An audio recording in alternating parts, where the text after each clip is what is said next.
আনুষ্ঠানিকভাবে পাকিস্তান সফরের জন্য শনিবার থেকে ক্যাম্প শুরু করছে বাংলাদেশ দল। তবে এদিন হবে কেবল ফিটনেস টেস্ট। সকাল ৬টায় আবারও বঙ্গবন্ধু স্টেডিয়ামের অ্যাথলেটিক ট্র্যাকে দৌড়ে ফিটনেস টেস্ট দেবেন ক্রিকেটাররা।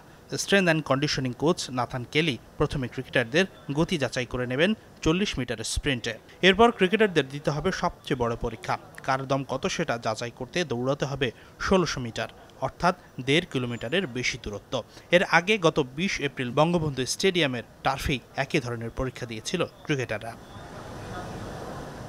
পাকিস্তানের বিপক্ষে কেবল টেস্ট খেলবে বাংলাদেশ। তবে এই পরীক্ষায় থাকবেন টেস্ট, ওয়ানডে ও টি-২০ তিন ফরম্যাটের জন্যই বিবেচনায় থাকা ক্রিকেটাররা। কারণ পাকিস্তান থেকে ফিরেই টেস্ট ও টি-২০ সিরিজ খেলতে সেপ্টেম্বরের দ্বিতীয় সপ্তাহে ভারত সফর করবে বাংলাদেশ।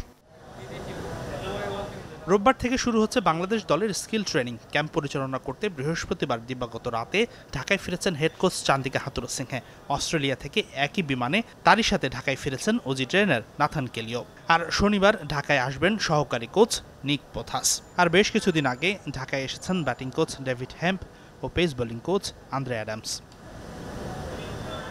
নিশ্চিতভাবে ফিটনেস টেস্টে অনুপস্থিত থাকবেন সাকিব আল হাসান ও পেসার শরীফুল ইসলাম। এই দুজনেই কানাডার গ্লোবাল টি-২০ টুর্নামেন্ট খেলছেন বাংলাদেশ টাইগার্স মিসিসাগার হয়ে।